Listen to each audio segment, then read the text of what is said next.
السلام علیکم اسٹوڈنٹس، جیسا کہ آپ جانتے ہیں کہ سائنس نے آج بہت ترقی کر لی ہے، لیکن اس ترقی کے پیچھے دور قدیم کے عظیم سائنسدانوں کی تحقیق و تجربات ہیں۔ دور قدیم کے ان سائنسدانوں میں مسلمان سائنسدانوں کی بہت گراں قدر خدمات ہیں، جنہوں نے سائنس کے مختلف شعبوں میں اپنی خدمات سر انجام دیں، جیسے علم کیمیا یعنی کیمسٹری، علم طبیعیات یعنی فزکس، فلسفہ، علم جراحی، ریاضی، علم نجوم وغیرہ۔ ان عظیم سائنسدانوں میں ابن الہیثم، جابر بن حیان، ابو نصر الفارابی، ابن سینا، ابو القاسم زہراوی، زکریہ الرازی اور بہت سے دوسرے سائنسدان ہیں۔ آج ان میں سے ایک عظیم سائنسدان کے بارے میں ہم جانیں گے، تو آئیے آج ہم اپنے نئے سبق کا آغاز کرتے ہیں۔ تو ہمارے آج کے سبق کا نام ہے دور قدیم کے ایک عظیم مسلمان سائنسدان۔ کتاب صفحہ نمبر 22 تا 25۔ دور قدیم کے ایک عظیم مسلمان سائنسدان۔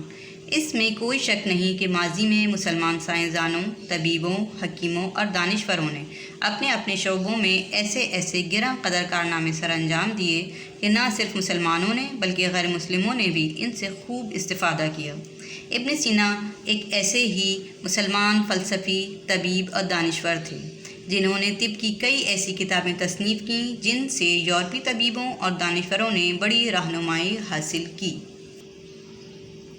ابن سینا کا پورا نام ابو علی حسین ابن عبداللہ ابن سینا ہے اور وہ ابو علی سینا کے نام سے بھی پہچانے جاتے ہیں۔ ابن سینا سن 980 عیسوی میں بخارا کے قریب افشنہ کے مقام پر پیدا ہوئے۔ بچپن ہی سے بہت ذہین تھے۔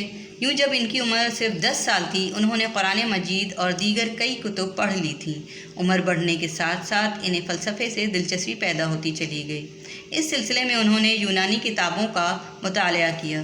اس دور میں یونانیوں کو مختلف علوم کے حوالے سے مانا جاتا تھا۔ تجربات کرنا ابن سینا کا شوق تھا۔ وہ اکثر مختلف حوالوں سے تجربات کرتے رہتے تھے اور پھر انہوں نے پیچیدہ امراض کے حوالے سے کچھ کامیاب تجربات کیے تو ان کی شہرت دور دور تک پہنچ گئی۔ اس بارے میں حکمرانوں تک بھی اطلاعات پہنچیں۔ ان ہی دنوں شاہ بخارا ابن منصور بیمار ہو گئے۔ ان کے درباری حکیموں اور طبیبوں نے ان کا علاج کیا لیکن کوئی خاص افاقہ نہ ہوا۔ چنانچہ ابن سینا کو بلایا گیا۔ شاہ ابن منصور نے ان سے کہا، ہم نے تمہاری کافی شہرت سنی ہے۔ یوں تو ہمارے دربار سے کئی حکیم اور طبیب منسلک ہیں، لیکن ہم جو کچھ عرصے سے علیل ہیں تو وہ ہمارا مناسب علاج نہیں کر پائے ہیں۔ یہی وجہ ہے کہ ہم اب تک صحت یاب نہیں ہوئے۔ کیا تم ہمارا علاج کر سکو گے؟ حضور، شفا دینے والا تو اللہ تعالیٰ ہے۔ اگر اسے یہ منظور ہے کہ میرے ہاتھوں سے آپ شفا یاب ہوں تو آپ ضرور میرے علاج سے ٹھیک ہو جائیں گے۔ انہوں نے ادب سے جواب دیا، بس تو پھر ٹھیک ہے، تم اللہ کا نام لے کر علاج شروع کرو۔ شاہ ابن منصور نے کہا اور ابن سینا نے ان کا علاج شروع کر دیا۔ کچھ ہی عرصے میں شاہ ابن منصور صحت یاب ہو گئے۔ انہوں نے خوش ہو کر ابن سینا سے کہا، ہم تم سے بے حد خوش ہیں۔ اس موقع پر ہم تمہیں انعام دینا چاہتے ہیں۔ بولو کیا مانگتے ہو؟ حضور، مجھے انعام نہیں چاہیے، ابن سینا نے ادب سے کہا۔ کیوں؟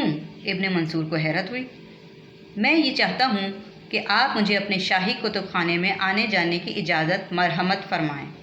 میں وہاں کی کتابوں سے استفادہ کر کے کچھ تحقیق اور علمی کام کرنا چاہتا ہوں۔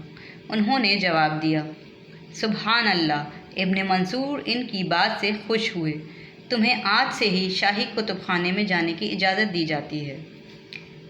آپ کا بہت بہت شکریہ حضور، ابن سینا بولے اور پھر اس روز سے انہوں نے شاہی کتب خانے میں آنا جانا شروع کر دیا۔ یہاں انہیں طب، فلسفہ، طبیعیات اور دیگر کئی اہم موضوعات پر بے شمار کتابیں میسر آئیں جن کا وہ بغور مطالعہ کرنے لگے اور یوں ان کے علم میں اضافہ ہونے لگا۔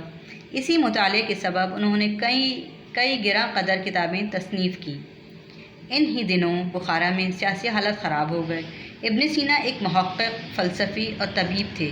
انہیں جنگ و جدل سے سخت نفرت تھی، اس لیے وہ عافیت حاصل کرنے کے لیے ہمدان پہنچ گئے۔ یہاں انہیں امن و سکون میسر آیا، ذہن کو یکسوئی ملی اور کام کی طرف بھرپور توجہ ہوئی، جس کا نتیجہ یہ نکلا کہ انہوں نے اپنی کتاب القانون فی الطب تحریر کر دی۔ اس کتاب کی ہر طرف دھوم مچ گئی۔ کائنات پر غور و فکر کرنا اور اس کے مخفی رازوں کو جاننے کے لیے ابن سینا ہر وقت مصروف عمل رہتے تھے۔ تم اس قدر علوم و فنون میں کھوئے ہوئے کیوں رہتے ہو؟ ایک روز ان کے ایک ساتھی نے ان سے پوچھا۔ اس لیے کہ مجھے اس میں سکون ملتا ہے، انہوں نے جواب دیا۔ حیرت کی بات ہے، دوست بولے۔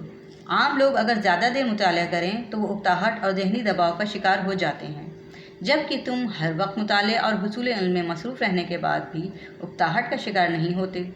ابن سینا مسکرا کر بولے، عام لوگ ایسے کاموں کو صرف کام سمجھتے ہیں، جبکہ میں انہیں اپنی زندگی سمجھتا ہوں۔ دوست لاجواب ہو گئے۔ ان کی کتابوں کی تعداد 238 ہے، جبکہ ان کی مشہور زمانہ کتب القانون فی الطب 5 جلدوں پر مشتمل ہے۔ یورپ میں اس کتاب کو بہت اہم اور مقدس سمجھا جاتا ہے، وہاں کی بیشتر زبانوں میں اس کا ترجمہ ہوا۔ اس کتاب کو یہ اعزاز حاصل ہے کہ دنیا میں طب کے حوالے سے سب سے زیادہ پڑھی جانے والی کتاب یہی ہے۔ چنانچہ ابن سینا کی وجہ سے مسلمانوں کو یہ فخر حاصل ہے کہ طب میں یورپ والوں نے ان کی پیروی کی ہے۔ آج جو ان کے یہاں طب میں ترقی نظر آتی ہے، دراصل اس کا صحرا ایک مسلمان ماہر طب کی سر ہے۔ ساتھ ہی مسلمان اس بات پر بھی بلا شبہ فخر کر سکتے ہیں، ابن سینا ایسے عظیم سائنسدان اور ماہر طب تھے کہ ان کی کتاب القانون فی الطب کئی صدیوں تک یورپ کی یونیورسٹیوں میں پڑھائی گئی۔ ابن سینا کی ایک اور کتاب الشفاء نے بھی عالمی شہرت حاصل کی۔ ابن سینا کے متعلق اہم باتیں درج ذیل ہیں۔ نمبر 1، انہیں نئے اور پرانے مغربی اور مشرقی سائنسدان امام اعظم مانتے ہیں۔ نمبر 2، انہیں یہ اعزاز حاصل ہے کہ پیرس یونیورسٹی میں ان کی تصاویر نہایت عقیدت و احترام کے ساتھ لگائی گئی ہیں۔ نمبر 3، ان کی کتاب کا 12 صدی عیسوی میں لاطینی زبان میں ترجمہ ہوا۔ کتاب 17ویں صدی تک یورپ کے اسکولوں میں نصابی کتب میں پڑھائی جاتی رہی۔ نمبر 4، مغرب میں ان کی کتابیں اتنی اہم سمجھی جاتی ہیں کہ انہیں بآسانی سمجھنے کے لیے وہاں کے کئی ڈاکٹروں نے عربی سیکھی۔ نمبر 5، طبی تجربات کی شہرت کی وجہ سے انہیں الشیخ الرئیس، حکیم الشرق اور حجۃ الحق علی الحق کے لقب دیے گئے۔ بلا شبہ ابن سینا ایک ایسے مسلمان سائنسدان تھے جن پر مسلمان ہمیشہ فخر کرتے رہیں گے۔ انہوں نے 1037 عیسوی میں ہمدان میں وفات پائی۔ اس وقت ان کی عمر 60 سال تھی۔